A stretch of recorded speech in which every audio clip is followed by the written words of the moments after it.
I lost $534,000 in estate equity in a single morning because my brother Garrett manufactured a fake loan note against our late father's business. He thought the probate court would force an immediate liquidation. He thought he was walking away with the entire property value. Throwaway account, names changed, but every dollar in this story is real. Quick context: I'm Owen, age 38, male. I'm a certified commercial appraiser in Grand Rapids, Michigan. I was the middle kid, the boring one who stayed behind to help run the family tire shop while my brother Garrett chased every get-rich-quick scheme on the East Coast. Our dad, Hank, built Hank's Tire and Auto from a two-bay garage into a thriving regional staple over a 30-year career. I started sweeping the floors there at age 14. By my late 20s, I was managing the commercial fleet accounts, handling the inventory turnover, and negotiating our supply contracts with major distributors. Garrett, on the other hand, viewed the shop as a personal ATM. He would roll into town every 18 months driving a leased BMW or wearing a new Tag Heuer watch, always pitching some revolutionary tech startup or real estate flip that needed just a small $20,000 injection of Dad's capital. Dad, being a soft-hearted guy who desperately wanted his oldest son to succeed, wrote those checks. None of us ever saw a dime of that money return. The dynamic in our family was textbook golden child and scapegoat. Garrett could do no wrong in our mother Lorraine's eyes, even when he crashed Dad's delivery truck while driving on a suspended license. I was the dependable drone. I was the one who showed up at 6 a.m. in the freezing Michigan winters to unfreeze the bay doors. I didn't complain because I genuinely loved the business, and Dad always promised me that my sweat equity would be recognized when he retired. He would tell me that the shop was my future, and that Garrett had already taken his inheritance in advance through a dozen failed ventures. But Dad never put that specific promise down on paper. He was superstitious about writing a will. He thought signing a piece of estate documentation was an open invitation for the universe to cut his life short. It was a classic old-school mentality that ultimately doomed us to a legal nightmare. Dad suffered a massive, sudden stroke right by the alignment rack on a random Tuesday afternoon. He passed away 3 days later in the intensive care unit. The grief was heavy, but the financial wolves didn't even wait for the funeral flowers to wilt before they started circling. Garrett flew in from Charlotte the night Dad died. He didn't come to comfort our mother or help me coordinate the funeral arrangements with the local chapel. He came because he knew Dad owned the prime 2-acre commercial lot underneath the tire shop completely free and clear. In our current market, that parcel alone was appraised at roughly $750,000. Combined with the garage equipment, the current inventory of Michelin and Goodyear rubber, and the active accounts receivable, the entire business setup was worth just north of $1 million. Under Michigan intestate law, since Dad died without a valid will, the estate was supposed to be divided equally between our mother, Garrett, and myself after clearing any outstanding debts. I figured we would keep the shop running, pay Mother a steady monthly stipend from the operating profits to ensure her retirement was comfortable, and continue business as usual. I was completely wrong. 2 days after the funeral, Garrett called a family meeting at a local Panera Bread. He didn't want to meet at the house. He wanted a public space where he figured I wouldn't make a scene. He sat across from me in a tailored suit, looking more like a hostile liquidator than a grieving brother. Our mother sat next to him, quietly sipping an iced coffee, looking everywhere except at me. Garrett pulled a thick manila folder out of his briefcase and slid a document across the table. It was a promissory note. The paper was dated 3 years prior, bearing Dad's signature at the bottom and a stamp from a notary public based out of Detroit. According to the document, Dad had taken a private personal loan from Garrett in the amount of $534,000 to fund an alleged expansion plan that never actually materialized. The terms of the note stated that the entire balance was due in full upon Dad's death, secured directly by the real estate and assets of Hank's Tire and Auto. I stared at the paper. The dollar figure was incredibly specific, $534,650 to be exact. I looked at the signature. It looked remarkably like Dad's shaky cursive, but the entire premise was absolute nonsense. Dad hated debt. He prided himself on paying our suppliers within 15 days to get the cash discount. He would never take a $500,000 private loan from a son who couldn't even pay his own credit card bills. I looked up at Garrett and said, "This is fake. Dad never took $500,000 from you. You didn't even have $50 to your name 3 years ago when your logistics company went under." Garrett didn't even blink. He took a slow sip of his black coffee and leaned forward. He said, "It's fully notarized, Owen. Dad wanted to buy the adjacent lot and build out a heavy truck diesel division. He asked me to secure the capital through my investment partners, which I did. I advanced him the funds in cash and certified checks over a 6-month period. It's a completely legal, binding encumbrance on the estate. The shop owes me $534,000. Since the business doesn't have that kind of liquid cash sitting in its checking account, the estate will have to sell the land and the building to satisfy the debt." My mother spoke up then, her voice trembling but defensive. She said, "Owen, your brother showed me the bank statements. We have to honor your father's debts.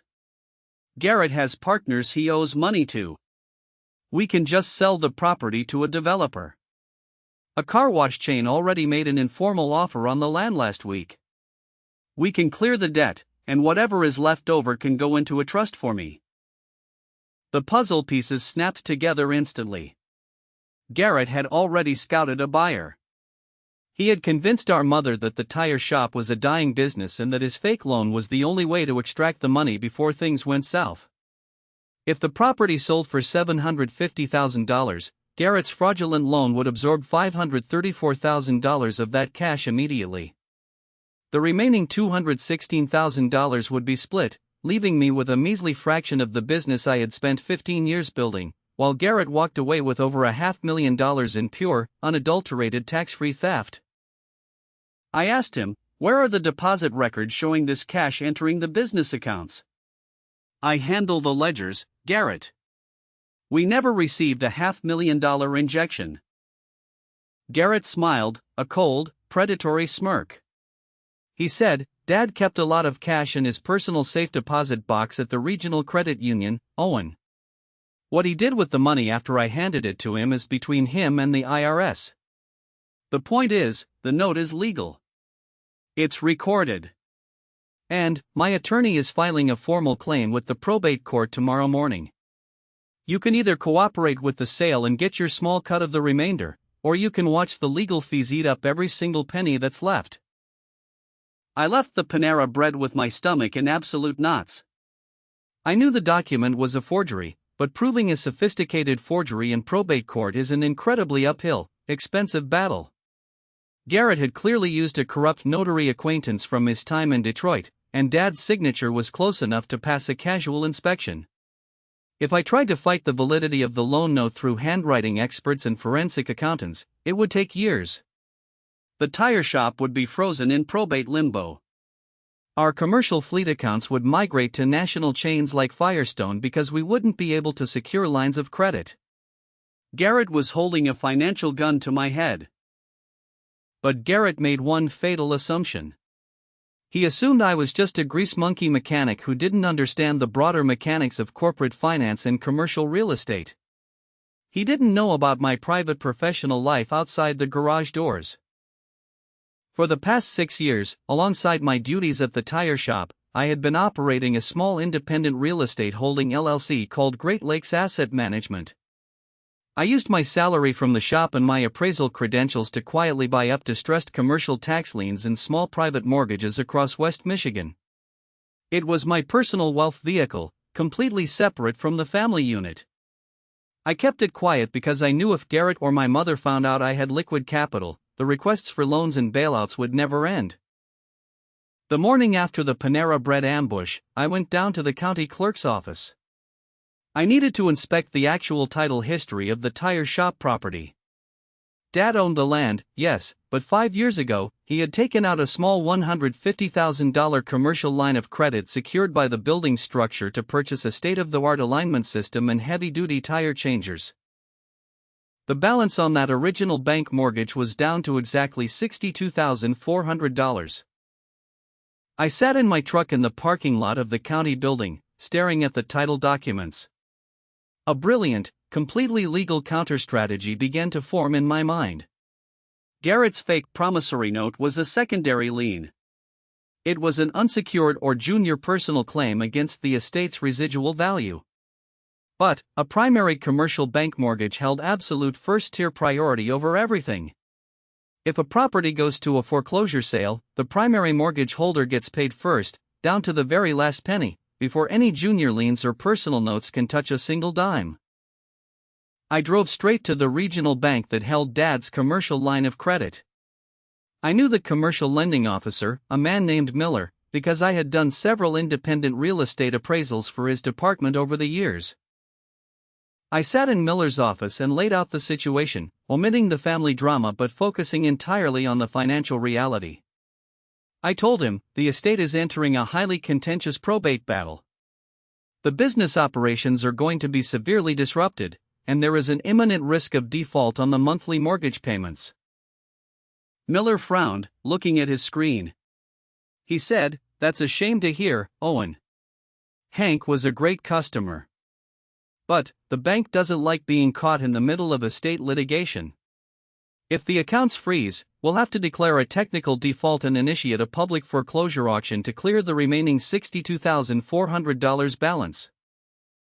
I leaned across the desk. I said, "Don't auction it. Sell the note. Sell the debt assignment directly to my holding company, Great Lakes Asset Management. I will pay the bank the full $62,400 face value right now, in cash, along with a $3,000 administrative premium. You get the loan off your books instantly with zero litigation risk, and my company steps directly into the bank's shoes as the primary, first position secured creditor on the property." Miller looked at me, impressed by the maneuver. For a bank, selling a small commercial note to a trusted local appraiser to avoid a messy probate delay is an absolute no-brainer. They get their money immediately without paying an auctioneer or a foreclosure attorney. He said, "Let me run it up to the Regional Risk Committee, Owen. If the cash clears by Friday, we can execute the assignment of mortgage and the transfer of the original promissory note." 3 days later, I wired $65,400 from my corporate savings account to the bank. By Friday afternoon, I received the certified, stamped assignment documents. My private company, Great Lakes Asset Management, now held the first position mortgage on Hank's Tire and Auto. I owned the debt that controlled the land. Garrett had absolutely no idea. Over the next 3 weeks, Garrett moved forward with his aggressive timeline. He filed his fraudulent $534,000 claim against the estate in Kent County Probate Court. He sent me a formal, certified cease and desist letter through his attorney, demanding that I turn over the keys to the shop safe and allow a commercial real estate liquidator to inspect the equipment. He even went so far as to list the property as a pocket listing with a commercial broker friend of his, pricing the entire lot at a discount rate of $700,000 for a quick cash closing. Every time he called me to gloat or threaten me with legal eviction, I kept my voice flat, tired, and defeated. I wanted him to think his pressure tactic was working perfectly. I needed him completely confident when we stepped into the courtroom. The initial probate hearing was scheduled for a bright Tuesday morning in late September. The courtroom was a sterile room filled with dark wood paneling and the low hum of fluorescent lights. Garrett sat at the petitioner's table, looking incredibly sharp in a charcoal gray suit, flanked by his lawyer, a sharp-featured guy named Vance who charged $400 an hour. Our mother sat in the front row of the gallery, clutching a designer Michael Kors handbag that Garrett had undoubtedly promised to pay for once the estate cash cleared. I sat at the respondent's table completely alone. I didn't bring an expensive trial attorney. I just brought my leather briefcase and a neatly organized stack of financial folders. The probate judge, an experienced woman named Judge Harrison, looked down over her glasses at the case filings. She sighed, looking at the thick stack of papers Garrett's lawyer had submitted. Judge Harrison said, "All right, we are here regarding the estate of Henry Vance. The petitioner, Garrett Vance, has filed a claim against the estate's primary commercial asset in the amount of $534,650, based on a notarized promissory note. The respondent, Owen Vance, is objecting to the immediate liquidation of the business. Mr. Vance, let's start with you. What is the basis for your objection? Garrett's lawyer stood up immediately, trying to cut me off before I could even speak. He said, "Your Honor, if I may. The document speaks for itself. It is a fully executed, notarized loan agreement. The estate simply does not have the liquidity to satisfy this debt. My client is legally entitled to force a partition sale of the commercial real estate located at 1420 Alpine Avenue to recover his principal investment. Every day the respondent delays, the business loses value." Judge Harrison looked at me.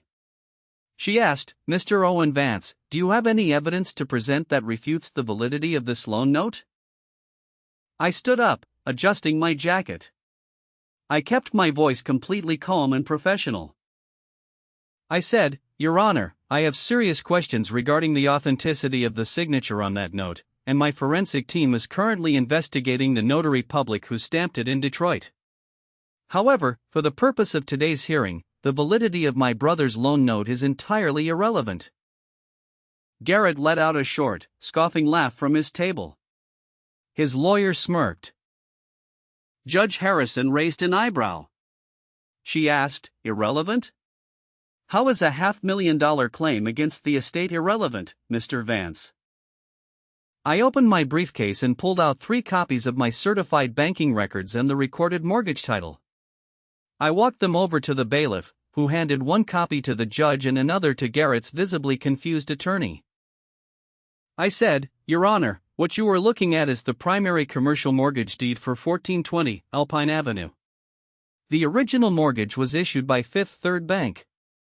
However, 24 days ago, that mortgage note and all associated covenants were legally purchased and assigned to Great Lakes Asset Management LLC, a corporate entity of which I am the sole managing member."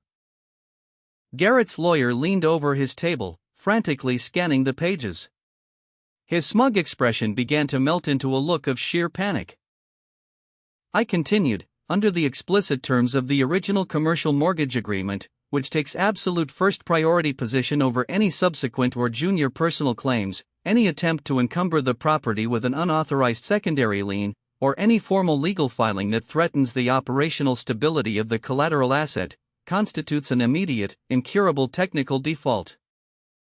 The courtroom went dead silent. The only sound was the rustling of paper as Judge Harrison turned the pages of my exhibit. I looked directly at Garrett, whose face was rapidly turning an asymmetric shade of pale white. I said, "Because the petitioner filed a hostile $534,000 claim against the property, my company has officially declared a default on the primary mortgage. Under the acceleration clause of the deed, the entire balance is now due immediately. Furthermore, as the primary secured creditor, Great Lakes Asset Management is exercising its legal right to initiate a strict administrative foreclosure under Michigan Compiled Laws Section 600.3201. Garrett's lawyer stood up, his voice cracking slightly. He said, "Your Honor, this is an obvious conflict of interest. The respondent is using a separate corporate entity to force a foreclosure on his own family's estate." Judge Harrison looked down at the lawyer with a cold, unimpressed stare. She said, "Mr. Vance's corporate entity purchased a valid commercial debt from a traditional banking institution. The bank had every right to sell that note. And, the terms of the mortgage are incredibly standard, Counselor. A $500,000 junior claim absolutely jeopardizes the primary lender's security interest." She looked back at me and asked, "Mr. Vance, what are the exact financial figures required to satisfy your company's primary lien?" I read directly from my ledger sheet. I said, "The outstanding principal balance is exactly $62,400. Accrued interest and default fees total $4,200. Legal and filing expenditures are $3,100. The total amount required to cure the default and prevent the immediate foreclosure sale of the property is exactly $69,700. I turned around to face the gallery, looking directly at my brother and my mother.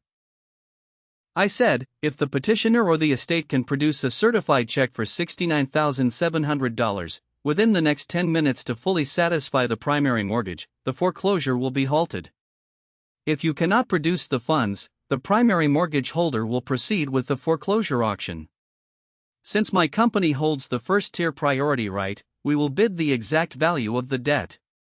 The property will transfer ownership directly to Great Lakes Asset Management LLC. I paused, letting the brutal reality of the math sink into Garrett's brain. I said, and because a foreclosure completely wipes out all junior liens, secondary debts, and unsecured claims, my brother's fake $534,000 loan note will be legally reduced to a value of exactly $0.00. It will be completely extinguished by operation of law. Garrett stood up so fast his heavy leather chair slid backward and slammed into the wooden rail behind him. His face was twisted in a mixture of pure rage and total disbelief. He shouted, "You can't do this. That property is worth $750,000. You're stealing my payout." Judge Harrison slammed her gavel down with a sharp, echoing crack that rattled the glass dividers in the courtroom. She barked, "Sit down, Mr. Vance. One more outburst like that and I will find you in direct contempt of this court. Your attorney knows exactly how commercial real estate finance works. First position secured debt is absolute law in this state. If your client has $69,700 to pay off his brother's company right now, produce it." Garrett looked frantically at his lawyer. The lawyer looked down at the mahogany table, completely silent. He wouldn't even meet Garrett's eyes. Garrett didn't have $70,000. He had spent his last remaining liquid savings paying this attorney's retainer and renting a luxury Airbnb in town to look successful during the litigation. He had gambled everything on the assumption that I would be forced to sell the shop to clear his fake debt. My mother looked completely bewildered in the front row. She leaned forward and whispered loudly, "Garrett? What is happening? Where is the car wash company's money?" Garrett didn't answer her. He just sank back into his chair, staring at the defense table like a man who had just watched his entire lottery ticket dissolve in a puddle of water. Judge Harrison closed her file with a decisive thud. She looked down at us and said, "The court finds that Great Lakes Asset Management holds a valid, perfected first priority security interest in the estate's primary real property. The estate is currently in default under the terms of that mortgage agreement. This court will not block a secured creditor from pursuing its lawful remedies. The petitioner's motion to force an immediate partition sale under his personal note is denied. The foreclosure process may proceed according to statutory guidelines." The hearing was over. It took less than 25 minutes to completely dismantle a multi-year fraud scheme that Garrett had spent months designing. I packed up my folders, slid them neatly back into my leather briefcase, and snapped the locks shut. I stood up and walked toward the exit aisle of the courtroom. As I passed Garrett's table, he leaned out, his teeth clenched, his voice a low, venomous hiss. He said, "You think you're so smart, Owen? You just screwed your own mother out of her retirement money. You're a monster." I stopped. I looked down at him, letting a small, dry smile touch my lips. I said, "Mom's retirement is completely fine, Garrett. I'm taking over the title of the building through the foreclosure. The tire shop stays open. The 10 employees who have worked here for a decade get to keep their jobs and feed their families. And I've already set up a private monthly annuity from the shop's actual operating revenue that will pay Mom $4,500 a month for the rest of her life. The only person who got left with absolutely nothing today is you." He stared at me, his mouth opening slightly, but no words came out. He had absolutely nothing left to say. His legal leverage was gone. His fake loan note was nothing more than an expensive piece of kindling. The foreclosure proceeded exactly as planned. 3 weeks later, the deed for 1420 Alpine Avenue was officially transferred to Great Lakes Asset Management LLC.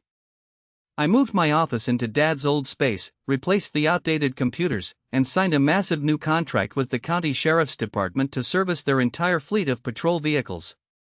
Hank's Tire and Auto is currently on track to clear a record-breaking profit margin this fiscal year. Garrett packed his bags and slunk back to North Carolina 2 days after the court appearance.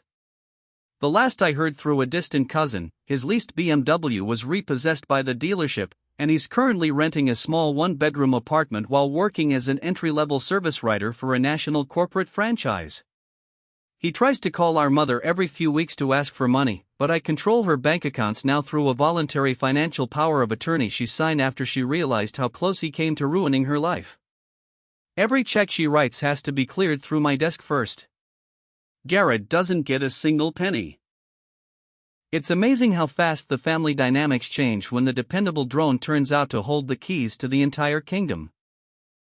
I guess Garrett finally learned the hard way that in the business of family finance, a forged signature is nothing compared to a first-position commercial mortgage note. Speaking of relatives who think they can outsmart a paper trail, you should hear what my aunt tried to do with a secret safety deposit box full of unregistered municipal bonds.